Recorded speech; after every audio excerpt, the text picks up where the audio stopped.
The stars are right, and that means it's time for another episode of The Whisper in Darkness. I'm your host, the Man from Lang. Thank you very much for joining me today.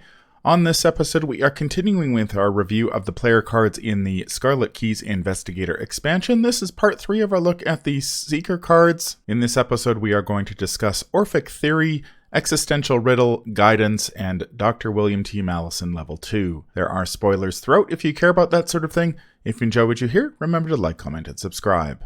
Before we get started, a quick reminder of how we rate cards here on The Whisper in Darkness. The best of the best get an Elder Sign, while the worst of the worst get an Auto Fail, and the cards in between get a +1, 0, or Elder Thing respectively. Cards that you build around or cards that are good in one particular deck get a Bless token, while cards that we believe are destined to end up on the list of taboos or are simply bad for the big game get a Curse token. Before we get started, I'd like to thank the patrons of this channel for their tremendous support. The Arkham Horror LCG community is amazing, and these people have gone above and beyond to bring you content like these player card reviews. Speaking of amazing members of the community, Michael Gaskin is the latest player to embrace the darkness. Thank you very much, Michael, for your tremendous support. It is greatly appreciated, and I hope that your experience with this game is as positive as it has been for me. If you'd like to be amazing like Michael and support the channel's goals and see your name on this list, head over to patreon.com, sign up for a tier of your choice, and claim your rewards. That would be awesome. Special thanks to Coleman Rochitty for the amazing art that graces the channel, Nicole Fiscus for the Whisper in Darkness logo, and Nate Lost in Time and Space for the intro as well as the overlays. Thank you very much. I couldn't do it without you. Without further ado, let's get started. Welcome back, Arkham Horror fans, to our review of the player cards in the Scarlet Keys Investigator expansion. We're taking a look at the Seeker cards in this batch of reviews. This is part 3 of our 4-part series. Just a quick reminder that we will be taking a look at the customizable cards later in the review cycle due to the sheer amount of text on, not necessarily the customizable card itself, but the extra card included in the box. The first card we're going to take a look at in this review is Orphic Theory. It's a 2-cost asset that has costs 1 XP. It has the spell trait and an intellect skill icon, uses 4 secrets.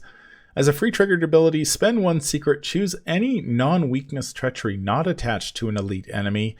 Until the end of the round, treat the card's printed text box as if it were blank, except for traits, and it takes up an arcane slot. Now, we have seen this type of effect very rarely in the game. The idea of blanking text boxes, we saw Mind Wipe way back in the core set, the Mystic card that blanks the text boxes of enemies. And it didn't really light the world on fire. It does see play in some decks because there are certain enemies where it is worthwhile to blank the text box, but that tends to be quite rare. This one blanks the text box of non-weakness treacheries. Now, there are quite a few of them. I was looking back, even at just the core set, there are quite a few non-weakness treacheries that might be worth blanking.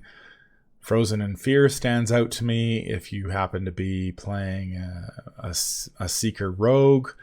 That might be interesting. Dissonant Whispers is actually pretty annoying at times. Oh, yeah. And so this would solve that. Once you get past the core set, there are, I think I counted something like 60 non-weakness treacheries that there are a lot of them qualify for this. Of course, in the Dunwich Legacy, you've got Beyond the Veil, which can outright kill you. This can buy you a turn, so you blank it, cycle your deck, and then you're safe from it. Yeah. What do you think about this one? I think this is going to be more the one of the more underrated cards of the set. I think this is subtly powerful. I want to compare it to the usefulness of Alter Fate, the Survivor card, that just discards a non-weakness treachery from play. And that card is clutch. Like, every time I've run it, like, it's been very useful to get rid of, even as something as basic as a locked door, or very, like, pretty specific treacheries that seem to come up in almost every scenario, in a lot of scenarios in the later campaigns in particular. you'll get these nasty treacheries like is it Black Star's Rise, the one that adds 2 doom to a location? Is that the one? You know, Something like that, like yeah. yeah, But I mean, even like like you mentioned, Locked Door, and I think Locked Door. Obscuring Fog is another one that can get kind of Hmm. annoying from Yeah, time to time, depending on exactly. where it hits. Like there are quite a lot of them where these treacheries like they drain you of multiple actions to to deal with them. I'm thinking Black Star's Rise again, but then you have like Locked Door, which is like a difficulty 4 skill test, and if you're not, if you're if your agility and your combat are both pretty low, Locked Door is hard to deal with because it's difficulty 4. So I guess what I'm getting at is there are actually quite a lot of treacheries this can hit. And often enough, blanking the treachery for a turn is as good as discarding it, like Locked Door, for example. I think this is surprisingly good. I actually wish this was a survivor card because Alter Fate is a survivor thing, and kind of wish they had it was. I kind of wish Survivor got this because I think Survivor deserves it. This is another instance of Seeker eating someone else's food, but this is like quite good. I just gotta say because you get to do it 4 times. Like it could, like at its best, it's basically 4 wards of protection. For 2. You know, like at its best, at its worst, you're saving like 4 or 5 actions for the team. By dealing with treacheries that are nasty on a particular turn. Yeah, thinking like oh, what was it from Dream Eaters? You have the webs. What's the treachery that Right. like makes it difficult to move out of locations? Yeah. Like The Dream Eaters yeah, has a whole bunch of them that yeah, can be pretty annoying. yeah, because The they cost you ones actions to that deal with. limit your investigation, I believe I can't remember the name of it, but Oh, Maga Bird. there's Maga Birds, That there's goddamn the thing. Hunted by Corsairs is another one Oh my that god, you're right. might be worth blanking. Yeah, there's a couple that affect your investigation. It's just like you have to investigate and to discard the treachery. So you're Exactly. basically wasting an investigation if you can blank Yeah, that for a turn until I like think I that's all think you it need. actually That's gets all you need. discarded at the end of the turn. That particular treachery gets discarded at the end of the turn Oh as well. yeah, So yeah. blanking So it for a you're turn is helpful. basic. Yeah, it's like basically canceling it. Yeah, especially I'm thinking, is it Maga Bird that attaches to the location, I or am I believe thinking so.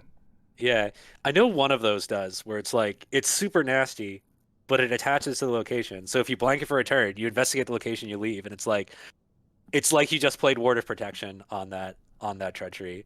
Like this card it's surprisingly powerful because treacheries that do things to you and cost actions to get rid of and require successful skill tests are like quite common. So this thing's really good actually. It's one of those where it's like utility, and utility is hard to like concept into a deck.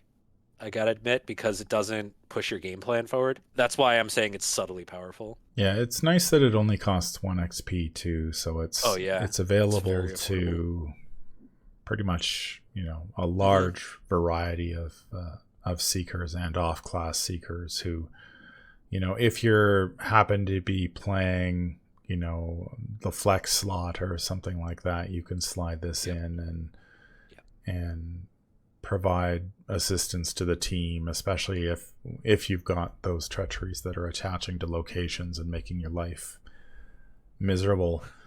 And it takes Yeah. up an arcane slot, which if you're playing I'm just going to say Roland for Hmm. to pick an off You can class afford it. seeker, he doesn't care about his arcane slot, so having this available to him is quite nice. How would you rate this one? +1.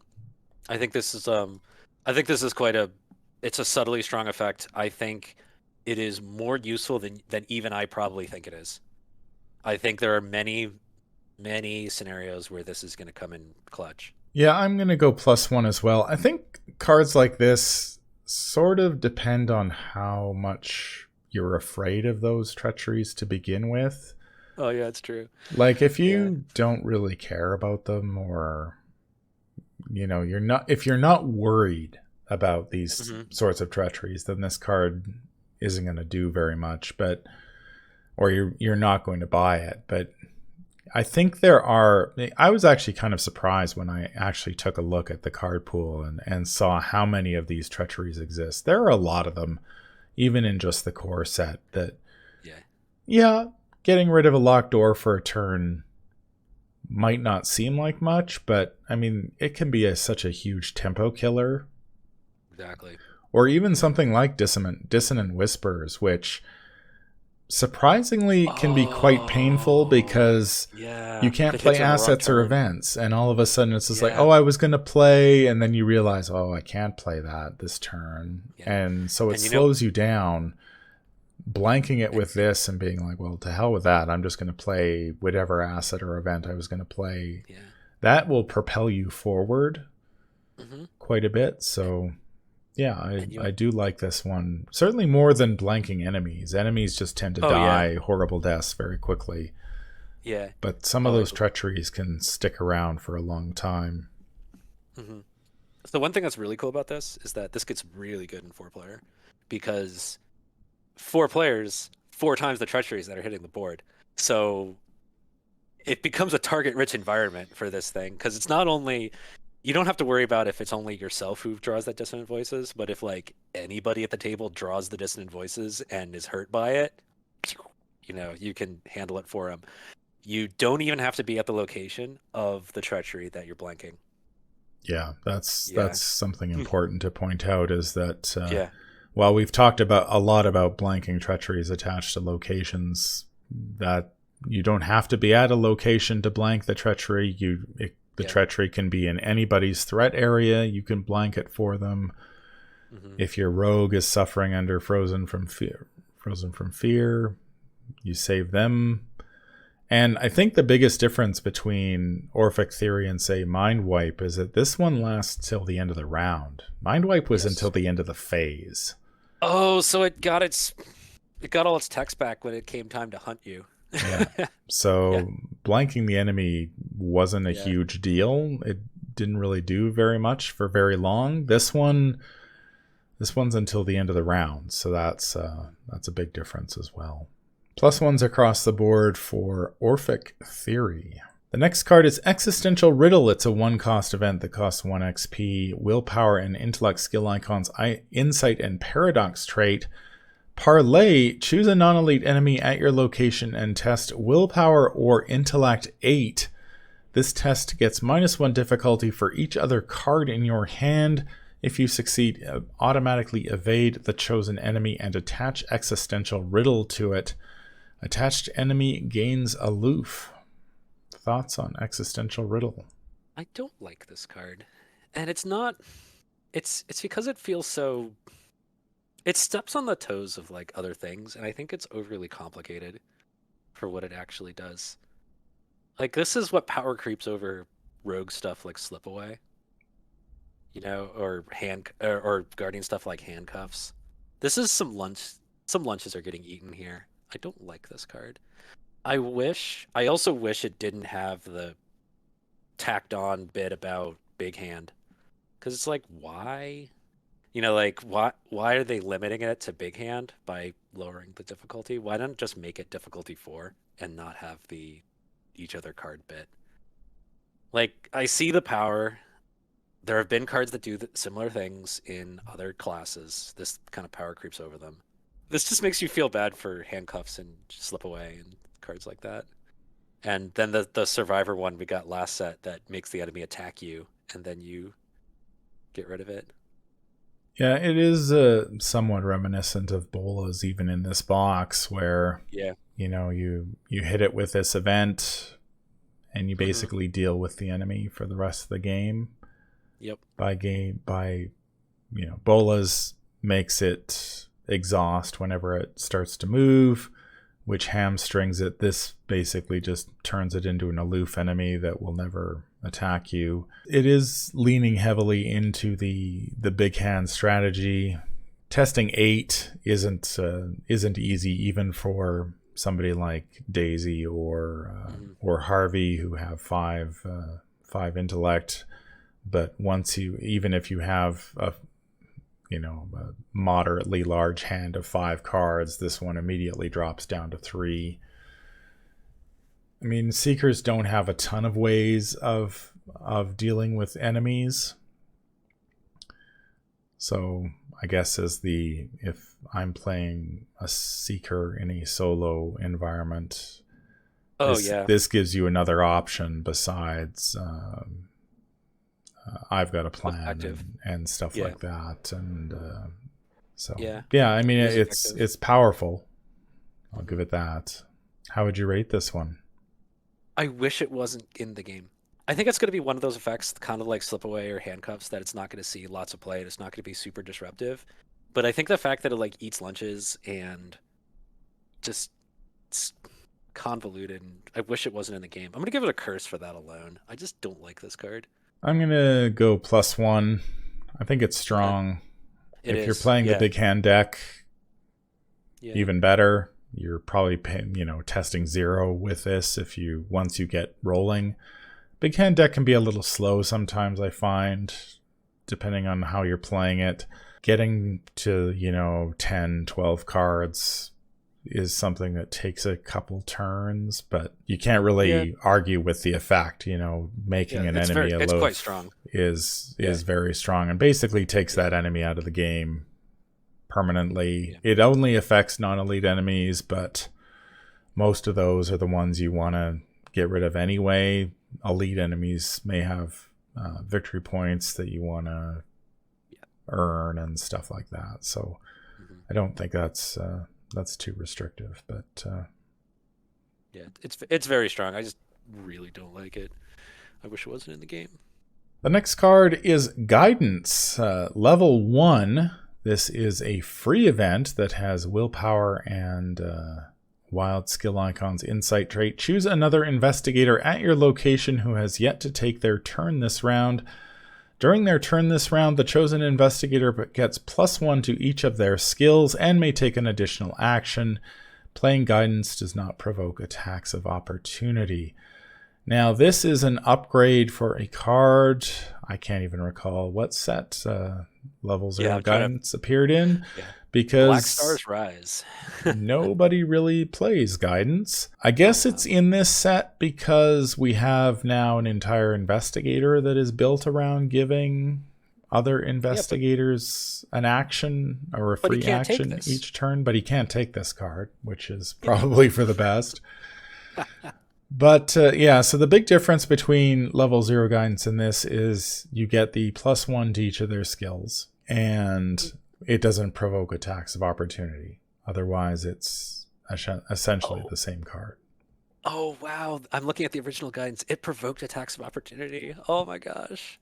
Yeah, it did. I didn't even remember that. Does the addition of +1 to skills and not provoking make this worthwhile, or is it still binder fodder?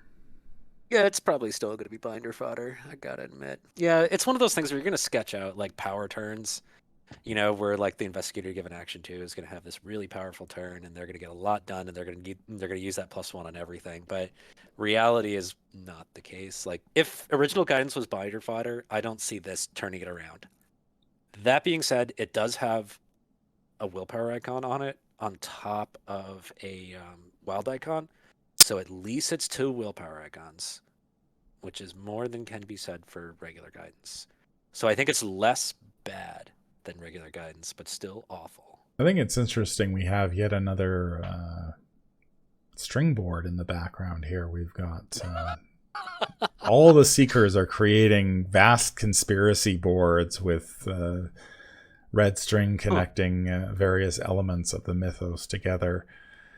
Yeah, I think I was fairly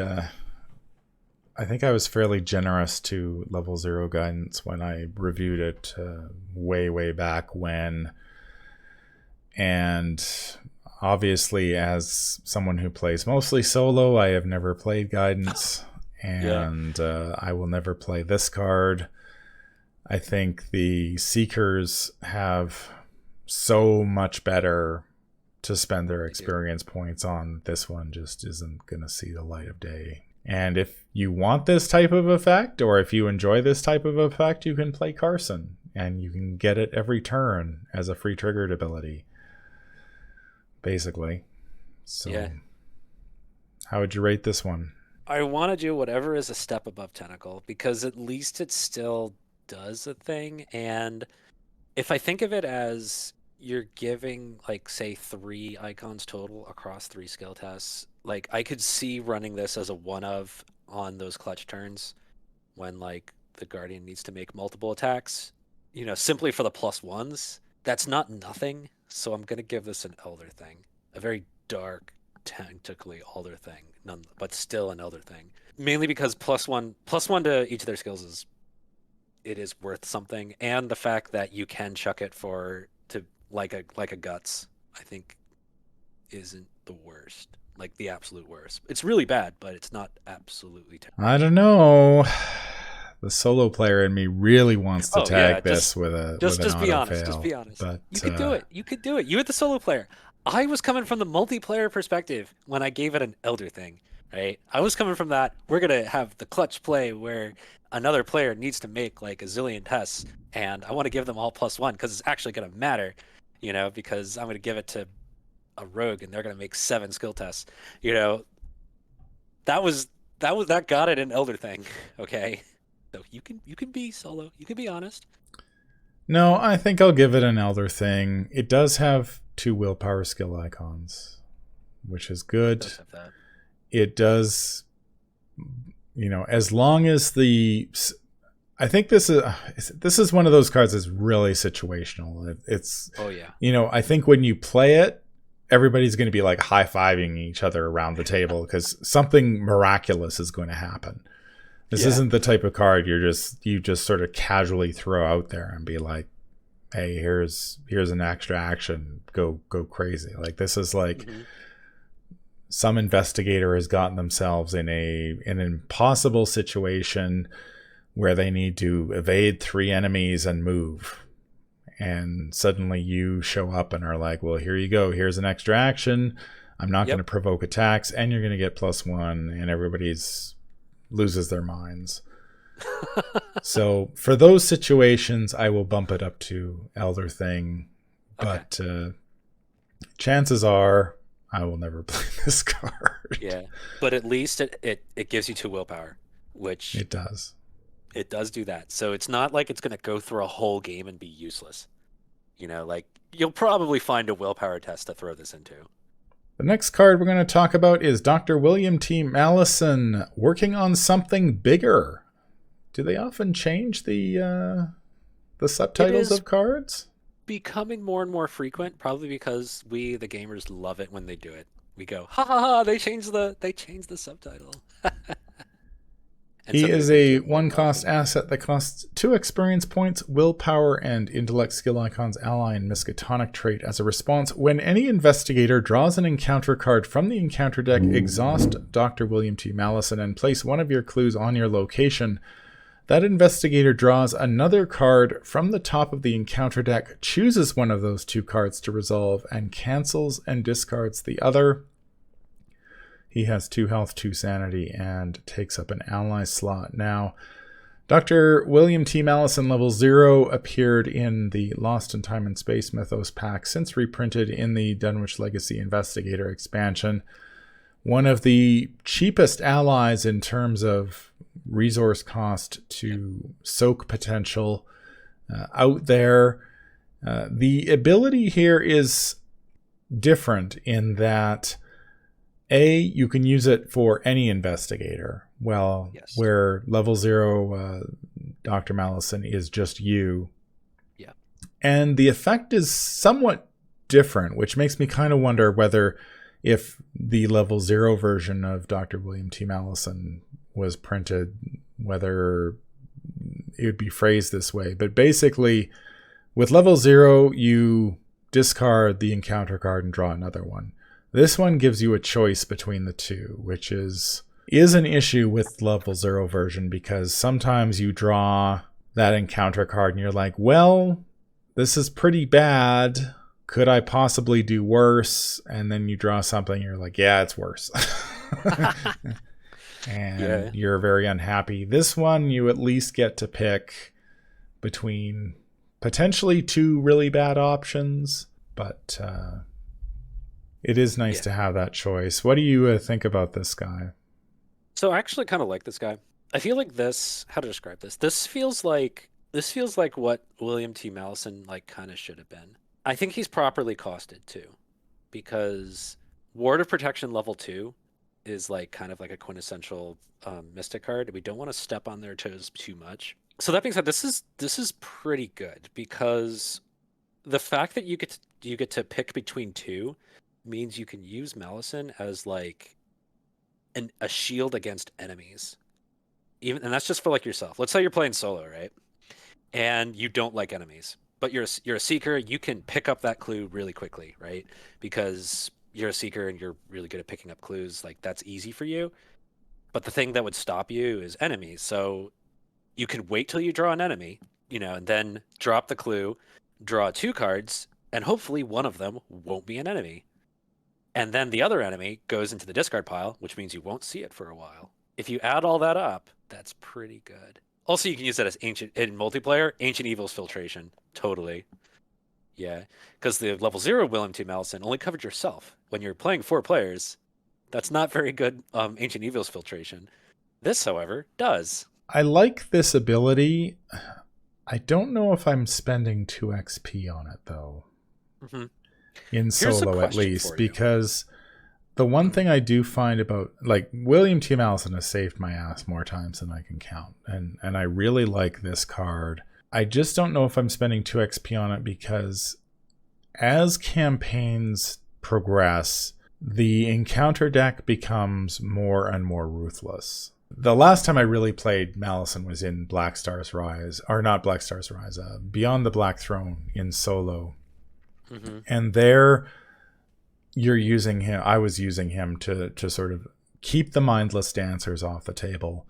The problem there is that the treacheries in that deck are worse because they're all adding doom. So you're sort of in this position where you're really picking between two terrible options. And I don't know whether I'm willing to spend 2 XP to know what that terrible option is, rather than just being like, yeah, I don't want to see this card. Throw me something else that potentially could be just as bad or worse. Consider, though, that the other option goes to the discard pile, and you don't have to deal with it for a long time. I think So the it's like other you're one canceling got reshuffled in, didn't it? Exactly. Right. It got shuffled back. Yeah, that Also, actually might be worthwhile. this also solves the problem that we've all had with Malison, where we shuffle back in something that we don't like and draw something worse.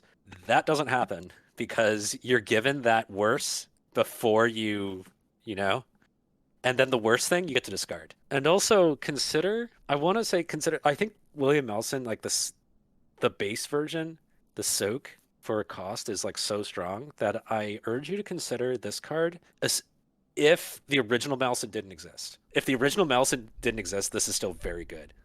Do you see what I'm saying? Oh, yeah. Yeah. So how would we rate the upgrade? I'm going to give this a +1 because like soak for cost, very good. And I think the effect is quite good. I like how it covers the whole table. That's really nice. So you can actually, as a seeker, you can effectively do ancient evils protection for the whole table.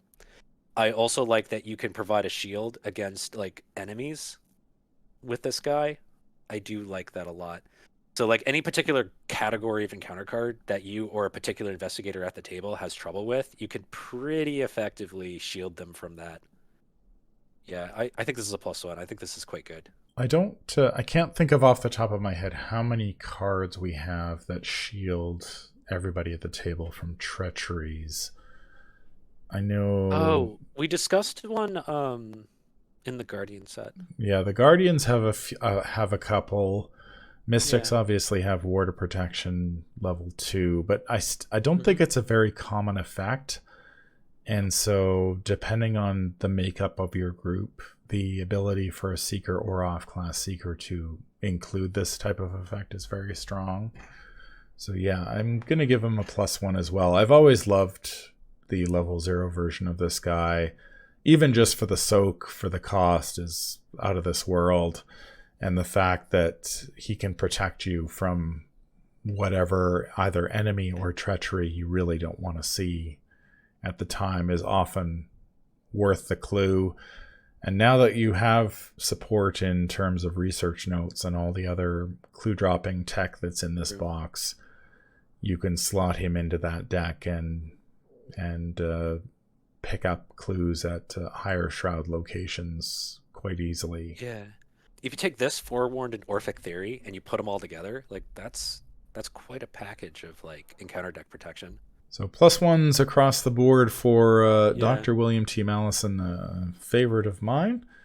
And it's nice that he is now a multiplayer option as well. That's going to do it for our look at this batch of Seeker cards. Let us know in the comments down below what you think. Any final thoughts? Yeah, I'd say this is like the Seeker not doing the scoop up clues bit. They've got a kind of a variety of effects here. Although, yeah, the 3 of the 4 seem very like team oriented. Guidance, Dr. William T. Malison, and Orphic Theory are like actually pretty good in multiplayer because of the the types of effects you can get and the coverage you can provide. I mean, again, like Existential Riddle, I wish it didn't exist. The art's really good though. It's like an eyeball staring at. I'm guessing that's Alice. She's got the little bow on her hair. Yeah, that's got to be Alice in Wonderland. That novel's like full of existential riddles. Okay. Yeah, it's a good batch of cards. Orphic Theory and Malison give you quite a bit of control in multiplayer over what the table is dealing with. Mm-hmm. And then if you're playing a Seeker, Existential Riddle lets you basically nerf an enemy or 2 per game, turning them aloof. So as long as they're not say the Wizard or the Order or something like that, you've probably dealt with the enemy quite handily. Yep. Guidance, I don't know. It's there if you want it. If you want to be a team player, original Guidance is still terrible, but at least this you'll get some claps for. That's going to do it for this episode. If you enjoyed what you hear, remember to like, comment, and subscribe. If you need to contact me, I can be reached at manfromlang@gmail.com. I'm also on Twitter at manfromlang. Until the stars are right, keep your shotgun close and your elder sign closer. Take care out there, and happy investigating.